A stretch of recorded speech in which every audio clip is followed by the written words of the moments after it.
ਸਭ ਤੋਂ ਪਹਿਲਾਂ ਮੈਂ ਤੁਹਾਡੇ ਸਾਰਿਆਂ ਦਾ ਧੰਨਵਾਦ ਕਰਨਾ ਚਾਹਾਂਗਾ ਕਿ ਤੁਹਾਡੇ ਚੈਨਲਾਂ ਦੇ ਰਾਹੀਂ ਅਸੀਂ ਆਪਣੇ ਪੇਰੈਂਟਸ ਨੂੰ ਤੇ ਆਪਣੇ ਸਟੂਡੈਂਟਸ ਨੂੰ ਤੇ ਆਮ ਜਨਤਾ ਨੂੰ ਅਸੀਂ ਇੱਕ ਤੁਹਾਡੇ ਚੈਨਲਾਂ ਦੇ ਰਾਹੀਂ ਸੁਨੇਹਾ ਦੇਣਾ ਚਾਹੁੰਦੇ ਹਾਂ ਕਿ ਅਸੀਂ ਇੱਕ ਬੜੀ ਵੱਡੀ ਉਪਲਬਧੀ ਹਾਸਲ ਕੀਤੀ ਹੈ।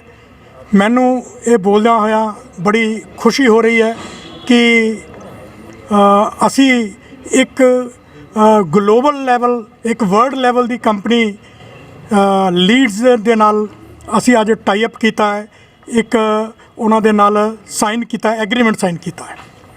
ਇਹ ਜਿਹੜੀ ਲੀਡ ਕੰਪਨੀ ਹੈ ਇਹਦਾ ਤਕਰੀਬਨ 3000 ਸਕੂਲ ਜਿਹੜੇ ਹੈ ਉਹ ਆਲ ਇੰਡੀਆ ਦੇ ਵਿੱਚ ਜਿਨ੍ਹਾਂ ਨੂੰ ਇਹ ਨਾਲ ਸਪੋਰਟ ਕਰ ਰਿਹਾ ਹੈ, ਇਹਨਾਂ ਦੇ ਨਾਲ ਸੰਬੰਧਿਤ ਹੈ। ਅਤੇ ਇਸ ਦੀ ਇੱਦਾਂ ਹੀ ਕੁਝ ਫੋਰਨ ਦੇ ਵਿੱਚ ਜਿਵੇਂ ਕਿ ਕੈਨੇਡਾ, ਜਾਪਾਨ ਜਾਂ ਫਿਲੀਪਾਈਨ ਅਲੱਗ-ਅਲੱਗ ਕੰਟਰੀਆਂ 'ਚ ਵੀ ਇਹ ਸਪੋਰਟ ਕਰਦੇ ਆ ਜਿਹੜੇ ਕਿ ਸਕੂਲ ਆਪਣੇ ਇੰਡੀਅਨ ਸਕੂਲ ਹੈ। ਇਹ ਇੱਕ ਬਹੁਤ ਵੱਡੀ ਕੰਪਨੀ ਹੈ। ਇਸ ਕੰਪਨੀ ਦੇ ਨਾਲ ਅਸੀਂ ਜੁੜ ਕੇ ਇੱਕ ਫਖਰ ਫੀਲ ਕਰ ਰਹੇ ਹਾਂ ਕਿ ਅਸੀਂ ਆਪਣੇ ਇਲਾਕੇ ਦੇ ਬੱਚਿਆਂ ਨੂੰ, ਆਪਣੇ ਇਲਾਕੇ ਦੇ ਪੇਰੈਂਟਸ ਨੂੰ ਆਪਣੀ ਇਸ ਐਜੂਕੇਸ਼ਨ ਨੂੰ ਵਧਾਉਣ ਵਾਸਤੇ ਇੱਕ ਨया ਸੈਟਅਪ ਲੈ ਕੇ ਆ ਰਹੇ ਹਾਂ। ਸਰ ਲੀਡ ਇੱਕ ਕਨਸੈਪਟ ਹੈ। ਬੇਸਿਕਲੀ ਸਾਡੇ ਦਰਸ਼ਕਾਂ ਨੂੰ ਸਮਝਾਓ ਕਿ ਕਨਸੈਪਟ ਹੈ ਕੀ ਹੈ। ਤੁਸੀਂ ਕੰਪਨੀ ਕਰ ਰਹੇ ਹੋ ਪਰ ਲੀਡ ਇੱਕ ਕਨਸੈਪਟ ਹੈ, ਤੁਸੀਂ ਇੰਪਲੀਮੈਂਟ ਕਰ ਰਹੇ ਹੋ ਆਪਣੇ ਸਕੂਲ 'ਚ ਜੀ। ਉਹ ਕਨਸੈਪਟ ਹੈ ਕੀ ਹੈ? ਉਹ ਤੇ ਲੀਡ ਇੱਕ ਸੈਕਿੰਡ ਅੱਜ ਲੀਡ ਦੀ ਜ਼ਰੂਰਤ ਕਿਉਂ ਪਈ, ਲੀਡ ਕਿਆ ਹੈ, ਮੈਂ ਇਹ ਤੁਹਾਨੂੰ ਥੋੜ੍ਹਾ ਜਿਹਾ ਕਲੀਅਰ ਕਰਨਾ ਚਾਹੁੰਦਾ ਹੈ।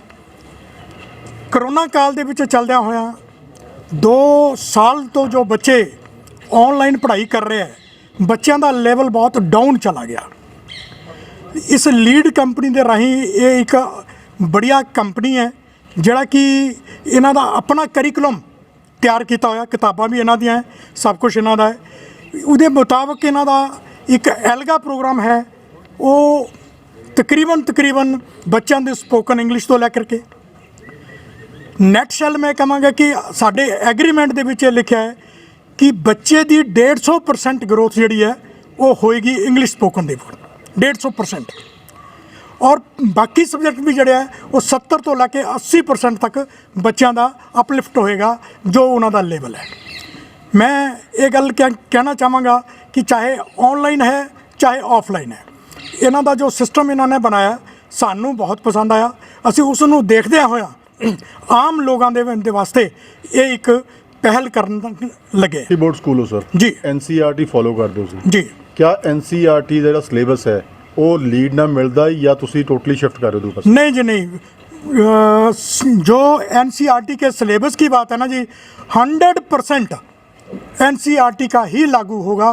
वो हमने अपने इनका वो जो सारा सिस्टम है वो हमने देख लिया, चेक कर लिया है। ਇਸ ਦੇ ਨਾਲ ਜੋ ਫੀਸ ਵਗੈਰਾ ਹੈ ਬੱਚਿਆਂ ਦੀ उसदे ਵਿੱਚ ਵੀ इंक्रीमेंट लगेगा ਜਾਂ फ्री ऑफ उसदे ਨਾਲ ही होएगा जी, जो फीस पहले ही चल रही है? लीड को लागू करने के लिए लीड के लिए अलग से फीस की कोई बढ़ोतरी नहीं होती है। जो 50 रुपये 100 रुपये जो वैसे हम अपने साल की वो करते हैं, खाली वही बढ़ोतरी रहेगी। ਇੱਕ ਤੁਸੀਂ ਇੰਸਟੀਚਿਊਟ ਦੀ ਗੱਲ ਕਰ ਰਹੇ ਕਾਸ਼ ਵਗੈਰਾ ਜਾਂ ਕੁਝ ਵੀ ਹੈ ਵੀ ਉਹਦਾ ਥੋੜਾ ਬਰੀਫ ਕਰ ਦਿਓ ਇਹਦਾ ਕੰਪਨੀ ਦੇ ਨਾਲ ਕਰ ਲਾਂਗੇ। ਇਹਨਾਂ ਦਾ ਜਿਹੜਾ ਸਿਸਟਮ ਹੈ ਲੀਡ ਕੰਪਨੀ ਦਾ, ਇਹ ਲਰਨਿੰਗ ਬਾਈ ਡੂਇੰਗ ਹੈ। ਬੱਚਿਆਂ ਨੂੰ ਪ੍ਰੋਪਰ ਉਹਦੇ 'ਤੇ ਸਿਖਾਇਆ ਜਾਏਗਾ। ਜਿਤਨੇ ਵੀ ਕਲਾਸਰੂਮ ਹੈ ਹਰ ਕਲਾਸਰੂਮ ਦੇ ਵਿੱਚ LED ਲਗਾ ਕਰਕੇ ਟੈਬ ਦੇ ਰਾਹੀਂ ਸਾਡੇ ਜਿਹੜੇ ਟੀਚਰ ਹੈ ਉਹ ਪੜ੍ਹਾਈ ਕਰਵਾਉਣਗੇ। ਜਿਹੜਾ ਕਨਸੈਪਟ ਹੈ ਲੀਡ ਦਾ, ਤੁਹਾਨੂੰ ਲੱਗਦਾ ਕਿ ਇਹਦੇ ਨਾਲ ਸਾਡੇ ਇਲਾਕੇ ਦੇ ਬੱਚਿਆਂ ਨੂੰ, ਕਿਉਂਕਿ ਉਹਦਾ ਜਿਹੜਾ ਐਜੂਕੇਸ਼ਨ ਲੈਵਲ ਹੈ ਜਿਵੇਂ ਤੁਸੀਂ ਕਹਿ ਰਹੇ ਹੋ ਕਿ ਆਪਾਂ ਚੇਂਜ ਕਰ ਰਹੇ, ਸ਼ਿਫਟ ਕਰ ਰਹੇ ਹਾਂ, ਅਪਗ੍ਰੇਡ ਕਰ ਰਹੇ ਹਾਂ, ਉਹ ਇੱਕ ਲੈਵਲ ਥੱਲੇ ਹੈਗੇ ਉਸ ਲੈਵਲ 'ਤੇ, ਤੁਹਾਨੂੰ ਲੱਗਦਾ ਕਿ ਉਹਦਾ ਕੋਈ फ़ायदा होगा बच्चों को या कोई बहुत ज़्यादा नॉलेज ग्रो होगी एकदम? बहुत बड़ा फ़ायदा होगा लीड के थ्रू एजुकेशन लेने का। जिस तरीके से हम आइलेट्स करते हैं या कोडिंग के लिए एक अलग कोर्स करते हैं, वो कोर्स करने की ज़रूरत नहीं रहेगी। जो बच्चा लीड के थ्रू हम पढ़ाई करके जाएगा। मॉनिटर कौन करेगा इन सारे में? इसका टोटल जो करिकुलम है वो सिलेबस जो है वो लीड कंपनी का होगा, बुक्स लीड कंपनी की होगी। लीड कंपनी के द्वारा हमारे ही टीचरों द्वारा करवाया जाएगा। लीड कंपनी की गाइडलाइंस होंगी, उन्हीं के मुताबिक वही हमारे टीचर्स के लिए ट्रेनिंग करेंगे, वही ट्रेन करवाएंगे, लेकिन जो इम्प्लीमेंटेशन करवानी है वो हमारे टीचर्स ही करवाएंगे। आपको नहीं लगता जैसे पहले ही सिलेबस इतना ज़्यादा है, बच्चों पे एक्स्ट्रा बर्डन हो जाएगा इसका? इससे बच्चों का वर्डन और कम होगा, सिलेबस बढ़ेगा नहीं, सिलेबस कम होगा। जब learning by doing by learning या लर्निंग बाई डूइंग जब वो बात आती है, सीखना जो है, मतलब एक बात होती है कि बच्चा जब हम उसके सामने एक्सपेरिमेंट करते हैं, एक्सपेरिमेंट करके वर्चुअल उसके ऑडियो उसके एलईडी के ऊपर वो सारा बना बनाया सब उनको दिखाएंगे तो बच्चे को बड़ी जल्दी समझ आता है, रट्टा जो है वो बड़ा बिल्कुल कम हो जाएगा। हमारे स्कूल के जो बच्चे हैं, हमारे इलाके के जो बच्चे हैं, वो आप कह रहे हैं उनको अपग्रेड करने की बात हो रही है, पर क्या उसके लिए आपको लगता है कि हमारे जो स्कूल के टीचर्स हैं आज वो उस लेवल पे हैं कि उनको उस लेवल पे ट्रेन किया जा सकता है? बिल्कुल जी, पहले हमारे टीचर्स की ट्रेनिंग होगी, तभी आगे चलेगा।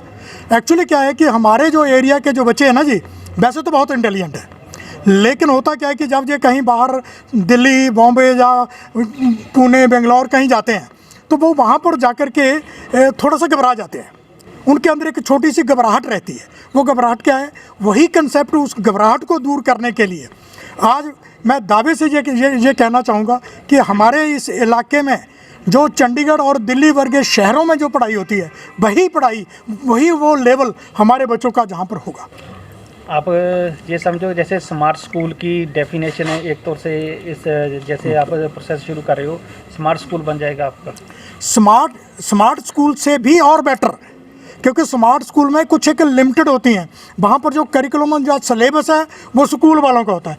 यहाँ पर एक बड़ी मतलब इंडिया लेवल की, एक वर्ल्ड लेवल की कंपनी, वो उसका करिकुलम, उसका सिलेबस आ रहा है, तो डेफिनेटली मैं ये कह सकता हूँ कि बच्चों का लेवल ऊंचा जाएगा। इससे पहले हमारे ज़िले में ऐसा कुछ हुआ, टाई अप हो रखा है इस कंपनी का? के साथ और नहीं, अभी ऐसा तो कुछ नियर अबाउट कहीं नहीं है। ऊना, पूरा ज़िला ऊना में हमारा स्कूल है, और नंगल में भी हमने एक पहल की है कि यहाँ से शुरू किया जाए। आपके स्कूल के बच्चों को फ़ायदा होगा, क्या आप ऐसा कुछ उपराला भी करेंगे कि इससे जो और स्कूलों के बच्चे हैं उनको भी इसका बेनिफिट मिल सके? बिल्कुल, हमने ये क्या कर रखा है कि अगर और स्कूलों के बच्चे भी अपना नाम रजिस्टर करवा देते हैं, हम एक ग्रुप बनाएंगे, उस ग्रुप के ऊपर जो भी इनकी वीडियोस या जो कुछ भी होगा वो टाइम टू टाइम हम उनको भेजते रहेंगे फ्री ऑफ कॉस्ट। साढ़े स्कूल ने खुले तकरीबन 3 साल हो गए हैं। असी 2 साल तो कोरोना ਦੇ ਵਿੱਚ ਨਿਕਲੇ ਹੈ, लेकिन फिर भी बहुत ਵੱਡੀਆਂ ਉਪਲਬਧੀਆਂ ਅਸੀਂ ਛੋਟੇ ਜਿਹੇ ਟਾਈਮ ਦੇ ਵਿੱਚ, ਛੋਟੇ ਜਿਹੇ ਸਪੈਨ ਦੇ ਵਿੱਚ ਪੂਰੀਆਂ ਕੀਤੀਆਂ ਹੈ। ਇਸ ਸਾਲ ਅਸੀਂ ਨਰਸਰੀ ਤੋਂ ਲੈ ਕਰਕੇ +2 ਤੱਕ ਦੀਆਂ ਸਾਡੀਆਂ ਕਲਾਸਾਂ ਬੈਠਣਗੀਆਂ। ਦੂਸਰੀ ਗੱਲ ਹੈ ਕਿ 28 ਫਰਵਰੀ ਤੱਕ ਐਡਮਿਸ਼ਨ ਲੈਣ ਵਾਲੇ ਬੱਚੇ ਨੂੰ ਅਸੀਂ ਬਿਨਾਂ ਐਡਮਿਸ਼ਨ ਤੋਂ ਉਹਨਾਂ ਦੀ ਬਿਨਾਂ ਐਡਮਿਸ਼ਨ ਫੀਸ ਲਿੱਤੇ ਉਹਨਾਂ ਦੀ ਐਡਮਿਸ਼ਨ ਕਰਾਂਗੇ 28 फरवरी तक, ਜਿਹੜੇ ਕਿ ਨਰਸਰੀ ਦੇ ਬੱਚੇ ਆਣਗੇ। ਉਸ ਤੋਂ ਇਲਾਵਾ ਸਕਾਲਰਸ਼ਿਪ ਸਕੀਮ ਹੈ, ਉਸ ਤੋਂ ਇਲਾਵਾ ਅਸੀਂ ਕੰਸੈਸ਼ਨ ਦਿੰਦੇ ਹਾਂ, ਜਿਵੇਂ ਕਿ ਸਿੰਗਲ ਗਰਲ ਚਾਈਲਡ ਹੈ ਜਾਂ ਫਾਦਰਲੈਸ ਬੱਚਾ ਹੈ, ਉਹਨਾਂ ਨੂੰ ਵੀ ਅਸੀਂ ਕੰਸੈਸ਼ਨ ਦਿੰਦੇ ਹਾਂ।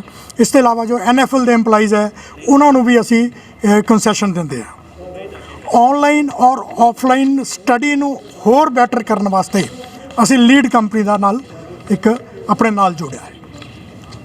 ਗਰੀਬ ਬੱਚਿਆਂ ਦੇ ਲਈ सर, गरीब बच्चों के लिए भी है कुछ बेनिफिट? जो बेनिफिट जो अभी हैं वो तो यही बताया हैं जी कि जिन को कंसेशन हम दे रहे हैं। सिबलिंग्स को है, सिबलिंग्स को जो एक इकट्ठे पढ़ते हैं। मेरा नाम हरविंदर सिंह है और मैं लीड स्कूल्स ਜਿਹੜੀ ਕੰਪਨੀ ਹੈ ਉਹਨੂੰ ਰਿਪਰੈਜ਼ੈਂਟ ਕਰ ਰਹੇ ਹਾਂ ਅੱਜ। ਹਾਂਜੀ, ਕੀ ਕਨਸੈਪਟ ਹੈ ਤੇ ਇਹਦੇ ਨਾਲ ਕਿਵੇਂ ਪੇਰੈਂਟਸ ਕਿਵੇਂ ਜੁੜੂਗੇ? ਕਿਉਂਕਿ ਸਟੂਡੈਂਟਸ ਨੂੰ ਤੁਸੀਂ ਜੋੜ ਲੂਗੇ ਪ੍ਰੋਜੈਕਟ ਦੇ ਰਾਹੀਂ, ਪਰ ਪੇਰੈਂਟਸ ਕਿਵੇਂ ਜੁੜੂਗੇ ਇਸ ਨਾਲ? ਤਾਂ ਸਰ, ਜੇ ਤੁਸੀਂ ਦੇਖੋ ਅੱਜ ਦੀ ਤਾਰੀਖ ਵਿੱਚ ਬੱਚੇ ਦੀ ਲਰਨਿੰਗ ਦੇ ਲਈ, ਬੱਚੇ ਦੇ ਸਿੱਖਣ ਦੇ ਲਈ ਪੈਰੈਂਟਸ, ਟੀਚਰਸ, ਸਕੂਲ ਮੈਨੇਜਮੈਂਟ ਤਿੰਨਾਂ ਦਾ ਬਹੁਤ ਰੋਲ ਹੈ। ਤਾਂ with the help of technology ਅਸੀਂ ਪੈਰੈਂਟਸ ਨੂੰ ਇੱਕ ਪੈਰੈਂਟ ਐਪ ਦੇਵਾਂਗੇ ਜਿਹਦੇ ਵਿੱਚ ਪੈਰੈਂਟਸ 24/7 ਜਦੋਂ ਵੀ ਚਾਹਣ ਆਪਣੇ ਬੱਚੇ ਦੀ ਪਰਫਾਰਮੈਂਸ ਨੂੰ ਮੇਜ਼ਰ ਕਰ ਸਕਦੇ ਹੈ ਔਰ ਪਰਫਾਰਮੈਂਸ ਨੂੰ ਮੇਜ਼ਰ ਕਰਨ ਦੇ ਨਾਲ ਨਾਲ ਉਹ ਇਹ ਵੀ ਦੇਖ ਸਕਦੇ ਹੈ ਕਿ ਉਹਨਾਂ ਦੇ ਬੱਚਿਆਂ ਦੇ ਵਿੱਚ ਕਿਹੜਾ ਏਰੀਆ ਆਫ ਇੰਪਰੂਵਮੈਂਟ ਹੈ ਔਰ ਉਹਨੂੰ ਕਿਸ ਤਰੀਕੇ ਦੇ ਨਾਲ ਸਕੂਲ ਮੈਨੇਜਮੈਂਟ ਤੇ ਟੀਚਰਸ ਤੇ ਸਾਡੀ ਲੀਡ ਦੀ ਟੀਮ ਮਿਲ ਕੇ ਬੱਚਿਆਂ ਨੂੰ ਹੈਲਪ ਕਰ ਰਹੀ ਹੈ ਇੰਪਰੂਵ ਕਰਨ ਦੇ ਲਈ। ਸਰ ਟੀਚਰਸ ਪਹਿਲਾਂ ਵੀ ਹੁੰਦਾ ਰਿਹਾ ਕਿ ਟੀਚਰ ਦੱਸਦੇ ਰਹੇ ਪੇਰੈਂਟਸ ਨੂੰ ਇੰਟਰੈਕਟ ਸਿੱਧਾ ਕਰਕੇ ਦੱਸਦੇ ਰਹੇ ਕਿ ਤੁਹਾਡੇ ਬੱਚੇ 'ਚ ਆਹ ਕਮੀ ਹੈ। ਹੁਣ ਉਹ ਕਮੀਆਂ ਪੂਰੀਆਂ ਹੋਣਗੀਆਂ, ਖਤਮ ਹੋਣਗੀਆਂ ਕਮੀਆਂ ਬੱਚਿਆਂ 'ਚ, ਜਾਂ ਕੋਈ ਹੋਰ ਨਵੇਂ ਲੈਵਲ ਦੀ ਕਮੀਆਂ ਸ਼ੁਰੂ ਹੋਣਗੀਆਂ?